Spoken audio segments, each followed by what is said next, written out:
इसके ये अब डू और डाई की जंग है। अहमद अवैस साहब, आपकी जो जमात है और बहुत सारे और लोग कहते हैं वो पहले ही एक तो अदालतों के पास पहुंच गए हैं कि इस तरमीम को रोक दें। हम पार्लिमानी निज़ाम में हैं, आईनी मुसव्वदा अभी आया नहीं है, उसने जन्म नहीं लिया, वो अभी तक कागज़ के ऊपर है और वो चैलेंज हो गया है और अदालतें कल को उसको ऑर्डर कर देंगी कि ठीक है जी आप नहीं करें, तो फिर कहाँ गई पार्लियामेंट और कौन सी पार्लिमानी निज़ाम में हम क्या कहेंगे आप इस पर?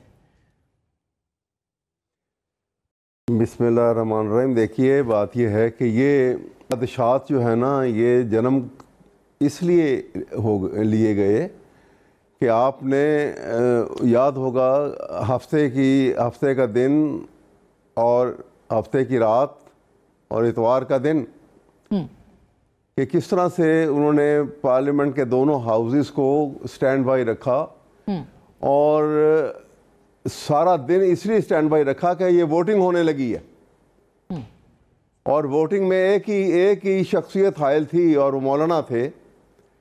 और मौलाना के जो स्टेटमेंट आपके सामने आई है, उनके जनरल सेक्रेटरी की कामरान मुर्तज़ा साहब की स्टेटमेंट आपके सामने आई है, जो उन्होंने बड़े खुले अल्फाज में ये बात बताई कि रात के 2 बजे, हफ्ते की रात के 2 बजे उनको मुसवदा दिया गया और लॉ मिनिस्टर ने कहा कि ये मेरे 11 बजे मुझे मिला है और मैं आपको दे रहा हूँ। अब देखिए ना, जब ये इस किस्म की बात होगी कि आइन जिसने एक जनरेशन तक नहीं रहना, जिसने एक हुकूमत तक नहीं रहना, आइन तो रहेगा, सदियों तक रहता है। ठीक, एक ज़ाब्ता है जिसके ऊपर हुकूमत ने चलना है। आपकी आइन पसंदी पे कोई सवाल नहीं है, आपकी आइन पसंदी पे कोई सवाल नहीं है। मैं ये कह रहा हूँ, अदब के साथ मेरा सवाल है कि आइन को बनाने के लिए इजाजत जो है वो अदालत की चाहिए या पार्लियामान की चाहिए? ये वाजे हो जाना चाहिए। अदालतें कानून बनाएंगी या पार्लियामान कानून? बिल्कुल पार्लियामेंट। नहीं, मेरी बात मैं आपको बताऊं, बिल्कुल पार्लियामेंट का ये इख्तियारात जो हैं, आइन को बनाना, आइन को अमेंडना, लेकिन उसका एक तरीक़ेकार से आप जब हट जाएंगे और हटेंगे इस तरीके से कि पाकिस्तान का आइन जिसकी बुनियाद, उसका जो बेसिक स्ट्रक्चर ऑफ कॉन्स्टिट्यूशन है वो इंडिपेंडेंस ऑफ जुडिशरी के ऊपर है और ट्राइकोटमी ऑफ पावर के ऊपर है।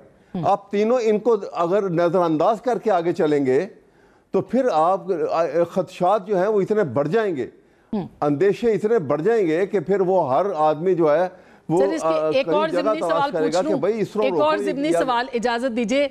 तरीकाकार क्या है कानून साजी का? जी, मैं तरीकाकार जानना चाह रही हूँ आपसे। आप जैसे हमारे उस्ताद जो है वो बताएं तरीकाकार। बिल्कुल और बिल्कुल यही है।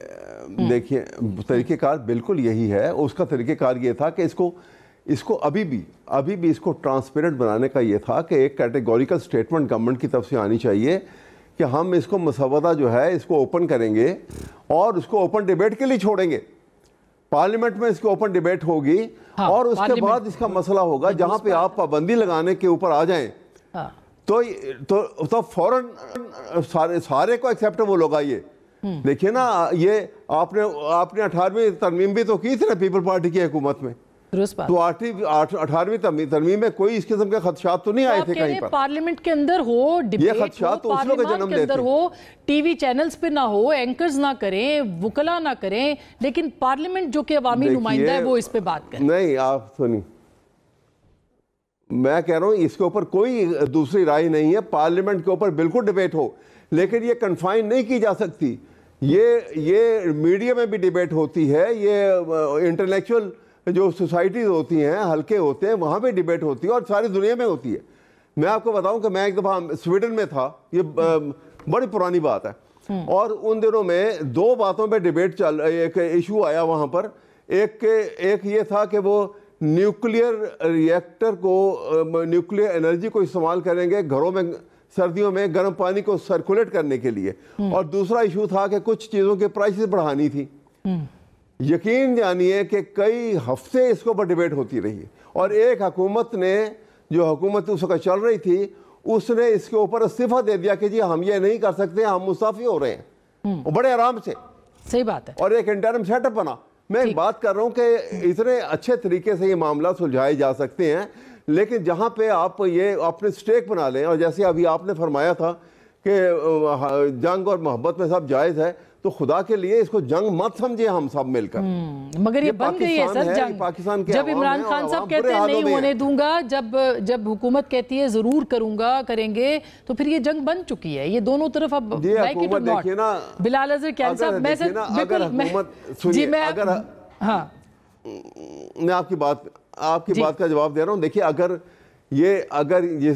ये हुकूमत जैसे कैसे बन गई, अगर ये खुले दिल से टीओ जैसे भुट्टो साहब ने किया था इलेक्शन में, आफ्टर ऑल जब वो हालात खराब हो गए तो उन्होंने टीओआर बना के ऑफर किया उनको, और फिर नेगोशिएशन टेबल के ऊपर बैठी दोनों टीमें, ऑपोजिशन की भी और हुकूमत की भी, और सेटलमेंट हो गया। ये अलग बात है कि उसके बाद मार्शल लॉ लग गया।